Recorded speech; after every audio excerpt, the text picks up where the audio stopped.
Dear student, इस video lecture में हम लोग 12th क्लास बिहार बोर्ड के ऐसे स्टूडेंट के लिए बात करेंगे जो 2022 में अभी एग्ज़ाम देने वाले हैं। जैसा कि आपको पता है कि अभी आपका जो एग्ज़ाम होने वाला है, स्टार्ट होने वाला है, उसमें 10 से 12 दिन ही बचे हैं। तो आप लोग ज़्यादातर स्टूडेंट में ये प्रॉब्लम होती है कि लास्ट के दिनों में वो ज़्यादा कंफ्यूज होते हैं।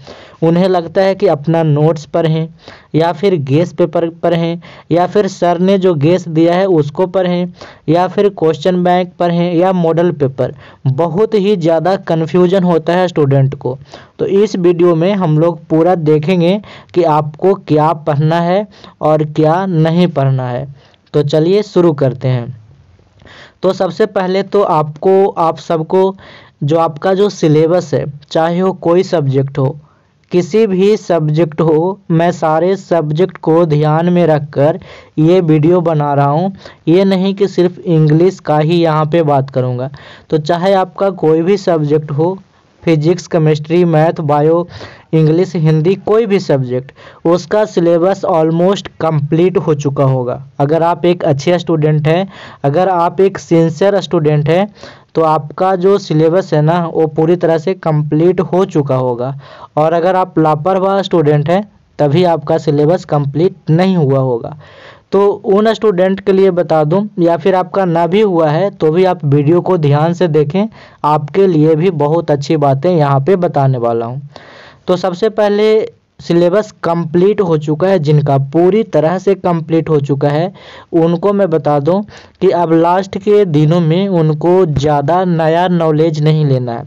जैसे कहने का सीधा मतलब कि स्टूडेंट लोग को ये प्रॉब्लम होता है कि उनका सिलेबस ख़त्म भी हो जाए फिर भी उनको लगता है कि हमने कुछ छोड़ दिया क्या, हमने कुछ टॉपिक को छोड़ दिया क्या, उसको पढ़ लें, ये चीज़ छूट गया, ये चीज़ छूट गया। वो न सर्च करते रहते हैं कि हमें ये अभी छूटा होगा, ये छूटा होगा। तो सबसे पहले आपको बता दें, अभी आपको नया कुछ भी नहीं पढ़ना है, क्योंकि आपका अल्टीमेट गोल है नंबर लाना, है ना, और ज़्यादा से ज़्यादा नंबर को स्कोर करना। तो आपने जो चीज़ें पढ़ रखी है ऑलमोस्ट 90%, 95% भी सिलेबस कंप्लीट हो चुका है। तो अब आपको साइड में वो चीज़ें रखनी है। अब आपको नया चीज़ें बिल्कुल भी नहीं पढ़ना है। कुछ टॉपिक्स जो छूट चुके हैं वो आपको पता चलेगा जब आप टेस्ट दीजिएगा, तब आपको पढ़ना है। वो कैसे, मैं आपको बताऊंगा इसी वीडियो में। तो सबसे पहली बात कि आपको नया कोई भी टॉपिक, नई चीज़ें नहीं पढ़नी है अगर आपका सिलेबस कंप्लीट हो चुका है तो। अब उसके बाद अगर आपका सिलेबस कंप्लीट हुआ है तो आपने जो क्लास लगाई है, चाहे वो ऑफलाइन हो या फिर ऑनलाइन हो, चाहे कोई भी क्लास हो, चाहे आप फिजिकली क्लास में जाकर पढ़े हैं, आपके टीचर पढ़ाए हैं, या फिर आपने वीडियोज़ देखकर, वीडियो कोर्स से आपने नोट्स ज़रूर बनाया होगा। चाहे आप क्लास में पढ़े हैं ऑफलाइन या ऑनलाइन, आपने नोट्स ज़रूर बनाया होगा। अगर नहीं बनाए हैं तो आपसे बड़ा मूर्ख कोई नहीं है, ठीक है, पहली बात। तो अगर आपने नोट्स बनाया है तो ठीक है, अगर नहीं बनाया है तो आपके टीचर नोट्स ज़रूर दिए होंगे। जैसे कि मैं अपने स्टूडेंट को इंग्लिश के लिए क्विक रिवीजन नोट्स, या फिर आप कह लीजिए सिलेक्टेड और इम्पॉर्टेंट जो क्वेश्चन का जो नोट्स था, जो गेस पेपर था, वो बहुत पहले से दे रखा हूँ। तो अगर आपने नोट्स बनाया है तो ठीक है, अगर नहीं बनाया है तो आपके टीचर दिए होंगे। कहने का मतलब ये है कि आपको अपना नोट्स होना चाहिए, पहली बात। दूसरी बात, अभी सारी चीज़ों को साइड कर लेना है, जो बता रहा हूँ वो अपने पास रख लेनी है। तो सबसे पहला, हर एक सब्जेक्ट का आपके पास नोट्स होना चाहिए, है ना, तो पहली बात। दूसरी बात, आपके पास गेस पेपर होगा। अब गेस पेपर कौन सा, वो मार्केट वाला नहीं, उसमें तो इतना सारा क्वेश्चन होता है, बहुत ज़्यादा क्वेश्चन होता है।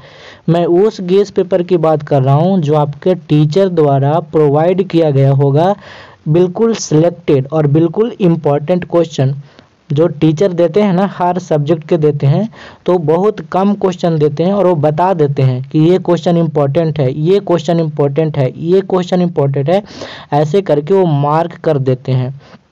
तो वो वाला गेस पेपर है तो अच्छा है, अगर नहीं है तो आपने मार्केट से ली होगी तो भी होगा। पहली बात को ध्यान से सुने, आपके टीचर वाला गेस पेपर है तो बहुत बढ़िया, अगर नहीं है तो आप अपने मार्केट से लिए होंगे। वो दो चीज़ें हो गया यहाँ पे। पहली बात तो नोट्स होना चाहिए, दूसरा आपके पास गेस पेपर होना चाहिए, तीसरा बात आपके पास क्वेश्चन बैंक होना चाहिए। अब क्वेश्चन बैंक क्या, मैं आपको बार बार बताता हूँ कि क्वेश्चन बैंक बिहार बोर्ड के एग्ज़ाम के लिए काफ़ी इम्पॉर्टेंट है। एक बार ध्यान से सुन लीजिए, अगर आपने क्वेश्चन बैंक को अच्छे से कर लिया ना तो भी आप पास कर जाएंगे। अगर क्वेश्चन बैंक को छोड़कर कुछ भी नहीं पढ़ते हैं तो भी आप पास कर सकते हैं, इतना मटेरियल होता है। मतलब क्वेश्चन का जो पैटर्न होता है, जो उसके जो चीज़ें होती है ना, वो बहुत ज़्यादा रिपीटेटिव होता है, समझ गए। तो आपके पास क्वेश्चन बैंक जरूर होना चाहिए। और क्वेश्चन बैंक में आपको अभी जो टारगेट करना है 2017 से लेकर 2021 वाले क्वेश्चन को टारगेट करना है। कैसे, आगे बता रहा हूँ, ठीक है। क्योंकि हमारे पास समय कम है और हमें सब सब्जेक्ट के क्वेश्चन बैंक को टारगेट करना है। और अगर आप काफ़ी इंटेलिजेंट स्टूडेंट हैं, काफ़ी स्मार्ट हैं, तो आप क्वेश्चन बैंक को पहले से पढ़ ही रहे होंगे। अगर आपने पढ़ा तो भी, अगर नहीं पढ़ा तो भी ये बातें सुनिए पहले ध्यान से, है ना। तो तीन चीज़ें आपके पास होनी चाहिए। क्या क्या बोला, नोट्स, गेस पेपर और क्वेश्चन बैंक, ठीक है। चलिए अब आगे बढ़ते हैं, इनको क्या करना है देखते हैं। तो सबसे पहले आप जिस टीचर से पढ़ें उन पे आपको भरोसा रखना होगा कि उन्होंने जो पढ़ाया है वो अच्छे से पढ़ाया है। उन्होंने जो गेस पेपर दिया है वही आपके एग्ज़ाम में जो उन्होंने बताया है अपने क्लास के दौरान कि ये इम्पोर्टेंट है, वही आएंगे। सबसे पहले बात आपको उन पे भरोसा रखनी है, चाहे वो किसी सब्जेक्ट के टीचर हों, चाहे कोई भी टीचर हों, ठीक है। अब आपको क्या करना है कि टेस्ट वन मतलब आपको यहाँ पे टेस्ट देना है आपको, ठीक है। और वो पहला टेस्ट होगा आपका 2021 का, जो एग्ज़ाम में जो रियल क्वेश्चन पूछा गया था उसका फुल क्वेश्चन पेपर को। बहुत सारे स्टूडेंट क्या करते हैं ना, सिर्फ ऑब्जेक्टिव का क्वेश्चन टेस्ट देते हैं। आपको ऐसा बिल्कुल भी नहीं करना। अब समय कम है, आप लोग क्या करिए, पूरा का पूरा, अगर आप इंग्लिश का दे रहे हैं तो पूरा 2.5 घंटा 2 घंटा बैठिए, ठीक है। 3 घंटे का एग्ज़ाम होता है, लेकिन आपको 2-2.5 घंटा बिल्कुल बैठना है, ठीक है। फिजिक्स का, केमिस्ट्री का, मुझे पता है आप में से 90% ये करेंगे भी नहीं, जो करेगा उसी का नंबर आएगा। सिंपल सी बात बता रहा हूँ, मतलब वो टॉप स्कोरर होगा, ठीक है। तो सबसे पहले क्या करना है, 2021 का फुल क्वेश्चन पेपर को अच्छे से बनाना है। पहले 2 घंटा 3 घंटा टाइम देकर इसको अच्छे से बनाना है, बिल्कुल अच्छे से, ठीक है। उसके बाद क्या करना है कि इन क्वेश्चन पेपर को बनाने के बाद आपको ऑब्जर्व करना है। ऑब्जर्व करने का मतलब, जैसे मैं इंग्लिश का टीचर हूँ तो इंग्लिश के एग्जाम्पल से समझा देता हूँ, आप इसी तरह से सारे सब्जेक्ट में समझ लेना, ठीक है। जैसे आपने जब ऑब्जर्व किया उन क्वेश्चन पेपर को तो आपको समझ में आया कि जो मेरा टेंस का क्वेश्चन है ना वो नहीं बन रहा है। टेंस के 3 क्वेश्चन थे लेकिन मुझसे तो गलत हो गए। आप ऐसे ही आगे एनालाइज करोगे, आगे ऑब्जर्व करोगे तो आपको पता चलेगा कि मॉडल वर्ब का जो क्वेश्चन था ना वो भी हमसे नहीं बने। 2 के 2 क्वेश्चन थे, दोनों गलत या फिर एक गलत हुए हैं। आगे देखोगे कि जो पोएट्री का जो सेक्शन है ना उससे तो क्वेश्चन बन रहे हैं, उससे क्वेश्चन जो पूछे जा रहे हैं, लेकिन प्रोज के क्वेश्चन है वो नहीं बन रहे हैं। आप आगे देखोगे कि स्टोरी ऑफ इंग्लिश के क्वेश्चन नहीं बन रहे हैं। इस तरीके से आपको क्या करना है, उस क्वेश्चन पेपर को जो आपने टेस्ट दिया है उसको एक बार ऑब्जर्व करना है। और ऑब्जर्व करने में टाइम लगेगा, आधा घंटा भी लग सकता है और 1 घंटा भी लग सकता है। तो आपको अच्छे से ऑब्जर्व करके जो जो वीक पॉइंट है ना, जो आपसे नहीं बना या फिर आपको लगता है कि आप इस चैप्टर के क्वेश्चन आपसे नहीं हुए, तो उसको एक कॉपी में राइट डाउन करना है, मतलब उसको लिखना है कि पहला ये, दूसरा ये, तीसरा ये, ठीक है। ऐसे ही अगर आप मैथ के क्वेश्चन कर रहे हो तो आपको लिखना है कि कौन सा चैप्टर है ना, उसका ये वाला मेरा वीक है, ये वाला नहीं बना, ये वाला नहीं बना। ऐसे करके ना वीक जो टॉपिक्स होगा उसको लिखना है, ठीक है। अब क्या करना है कि आपका जो नोट्स है, जो मैंने बताया कि आपके पास नोट्स होगा, जो आप क्लास में पढ़े हैं, सर पढ़ाएं तो आपने नोट्स तो बनाया है ना, उस नोट्स से या फिर जो क्वेश्चन सर ने दिया है जिसमें सेलेक्टेड और इम्पॉर्टेंट क्वेश्चन है, उस क्वेश्चन से उस बिग टॉपिक को पढ़ना है, उस बिग टॉपिक के क्वेश्चन आंसर को अच्छे से पढ़ना है। समझ गए? जो टॉपिक में प्रॉब्लम हो, जिस टॉपिक में आप वीक हैं, आपको क्वेश्चन नहीं बन रहे हैं, उस टॉपिक को, चाहे वो फिजिक्स का हो, केमिस्ट्री का हो, बायो का हो, मैथ का हो, किसी का भी हो, तो आपको नोट्स से, जो आपका क्लास नोट है, जो सर ने पढ़ाया है, उस नोट्स से आपको उसका रिवीजन करना है। मतलब एक बार देखना है, सारे क्वेश्चन को देख लेना है, जो भी सिलेक्टेड और इम्पोर्टेंट जो भी क्वेश्चन सर ने करवाया है या फिर आपको गेस्ट पेपर सर ने दी है, तो उस गेस्ट पेपर में जैसे मान लिया जाए कि आपको प्रोज सेक्शन में प्रॉब्लम हो रहा है, तो प्रोज सेक्शन का मैं गेस्ट पेपर दिया हूँ ना, लाइन एक्सप्लेनेशन का, सब्जेक्टिव क्वेश्चन का, या फिर आपके सर दिए हैं, उसको एक बार पढ़ लेना है। ठीक है, शुरू से लेकर अंत तक उसको, सिर्फ उस टॉपिक को रिवीजन कर लेना है। ठीक है, अब उसके बाद क्या करना है? उसके बाद आपको यही प्रोसेस, जो आपने ये प्रोसेस किया ना, ये प्रोसेस को टेस्ट 2 में यानी 2020 का फुल क्वेश्चन पेपर के साथ ऐसे ही सभी सब्जेक्ट के साथ ऐसा ही करना है। क्वेश्चन पेपर को देना है, 2.5 घंटे बैठने की प्रैक्टिस करनी है ना। ऐसे तो आपके पास बहुत सारा टाइम होगा। बहुतों बार ऐसा होता है कि एग्ज़ाम में जब स्टूडेंट जाते हैं, उनको क्वेश्चन पेपर मिलता है, तो वो ना इधर उधर से देखकर कुछ क्वेश्चन बनाते हैं। बहुत से ऐसे स्टूडेंट होते हैं और वो इंतज़ार में रहते हैं कि कोई चीट पुर्जा दे दे, है ना, इस क्वेश्चन को बना लें। आपको ऐसा नहीं करना है।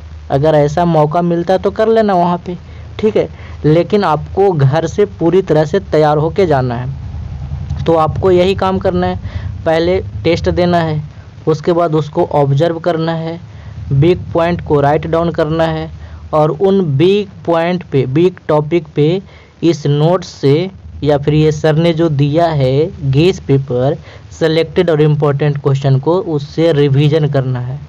फिर से टेस्ट 3 में यही काम करना है। 2019 का क्वेश्चन जो पेपर जो पूछा गया था उसको बनाना है, उसको ऑब्जर्व करके राइट डाउन करना है, और फिर उस बिग टॉपिक को इसी नोट से या फिर इसी गेस्ट पेपर से आपको रिवीजन करना है। ऐसे आपको टेस्ट 4 को भी और टेस्ट 5 को भी, इस तरह से आपको 5 टेस्ट, सिर्फ 5 टेस्ट देना है। अब इतने में ही आपका सारा समय ख़त्म हो जाएगा। जी हाँ, अगर आपके पास थोड़ा बहुत समय बचता है, इतना ही करिए। अब समय बहुत कम है तो इतना ही करिए, लेकिन अगर आपके पास आधा घंटा 1 घंटा समय बचता है तो आपको क्या करना है वो ज़रा सुनिए। आपको जो नोट्स है ना, पहले तो आपको जो गेस्ट पेपर है उसको, और जो नोट्स पेपर है, जो नोट्स बनाया है आपने, उसको रिवीजन करना है। रिवीजन का मतलब क्या हुआ कि उसको एक बार पढ़ना है और समझ समझ के पढ़ना है। समझ गए? बहुत सारे स्टूडेंट क्या करते हैं कि वो पता ना कितना पहले वो चैप्टर पढ़ा है, फिर से उसको रिवीजन नहीं कर रहे हैं। लेकिन आपको एग्ज़ाम देने से पहले सारे सब्जेक्ट के नोट्स को, या फिर कहें तो सारे सब्जेक्ट के गेस्ट पेपर को, जो आपके सर ने दिया है, उसको रिवीजन कर लेना है। उसको कम से कम ना 2 बार तो ज़रूर पढ़ लो। 2-3 बार पढ़ लेते हैं तो और अच्छी बात है। और उसके बाद जब आप पढ़ेंगे ना, तो आपको फील होगा कि इस टॉपिक में हमें प्रॉब्लम हो रहा है, नहीं समझ में आ रहा है।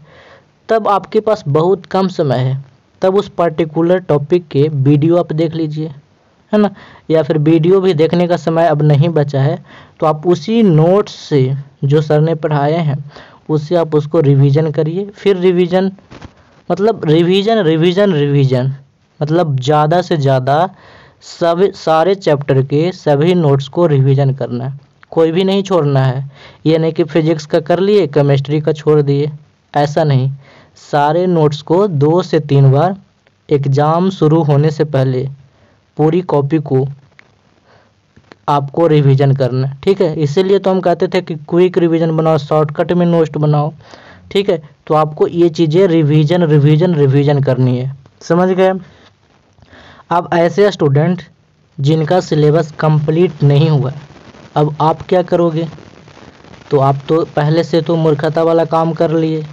तो आपको क्या करना है कि मैंने जो क्रैश कोर्स पढ़ाया है उसमें सारा टॉपिक को कवर किया है। स्टोरी ऑफ इंग्लिश, रेनबो के प्रोज और पोएट्री के क्वेश्चन, स्टोरी ऑफ इंग्लिश के ऑब्जेक्टिव सब्जेक्टिव, ग्रामर के question, letter, application, summary, passage, precis, सारा कंप्लीट करवाया है। तो आप प्लेलिस्ट से जाकर सारे क्रैश कोर्स का वीडियो देख लीजिए। जिनका कंप्लीट नहीं हुआ, जो अभी तक कुछ नहीं पढ़े, उनके लिए बता रहा हूँ, वो जाकर वीडियो देख लीजिए। अब जो काम चलेगा उससे चलेगा, और क्या। और वो ज़्यादा इम्पोर्टेंट है ना, सबसे ज़्यादा इम्पोर्टेंट है। अगर आप क्रैश कोर्स की वीडियो भी देख लेते हैं ना, तो आप बहुत अच्छा स्कोर करेंगे, ठीक है। अब यहाँ पे जो मैंने बोला है वही चीज़ लिखा है कि एग्ज़ाम से पहले सभी सब्जेक्ट्स का नोट्स, या फिर कहें तो सेलेक्टेड और इम्पॉर्टेंट क्वेश्चन का जो नोट्स है वो कम से कम 2-3 बार समझ के पढ़ लेना है। समझ के पढ़ना है, ऐसे ही नहीं, समझ के पढ़ना है।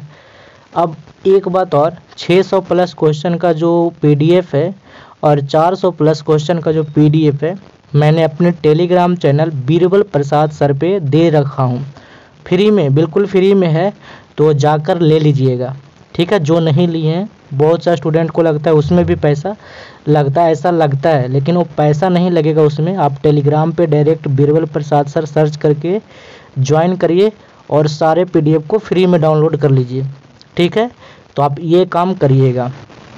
अब एक और बात बता दे रहा हूँ, लास्ट नाइट समझ रहे हैं?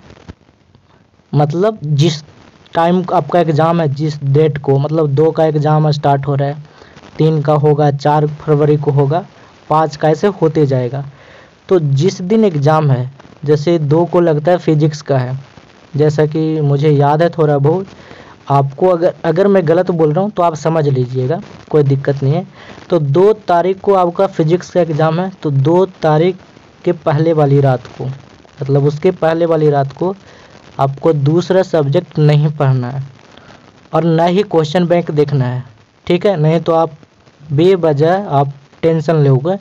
आपको क्या करना है कि जिस सब्जेक्ट का एग्ज़ाम है ना, उसके रात को, मतलब उसके पहली रात को आपको क्या करना है, उस टॉपिक के नोट्स, और नोट्स वो वाला जो सर दिए हैं, जो सर ने करवाए हैं, जो सर ने बताए हैं कि ये इम्पोर्टेंट है, ये VVI है, ये सेलेक्टेड क्वेश्चन है, चाहे वो फिजिक्स का दिन हो, केमिस्ट्री का हो, बायो का हो, इंग्लिश का हो, जिस दिन एग्ज़ाम हो उसको एक रात पहले, जैसे आप तो समझ रहे हो ना, मतलब एग्ज़ाम है सुबह में, तो उसके रात में आपको उस सेलेक्टेड और इम्पॉर्टेंट क्वेश्चन को एक बार देख लेना है।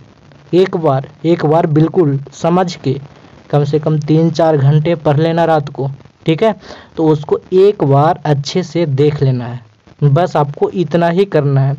और अगर अभी भी आप लोगों ने गेस पेपर नहीं लिया है तो इसका प्राइस 50% डाउन कर दिया गया है और समय बहुत कम है। जाकर डिस्क्रिप्शन से या फिर कमेंट बॉक्स से गेस पेपर ले लीजिए, आपको बहुत ही फ़ायदा होगा, आप बाद में आपको पता चलेगा, इसलिए आप ले लीजिए, ठीक है। तो आज तक इतना ही। Thanks for watching, bye bye.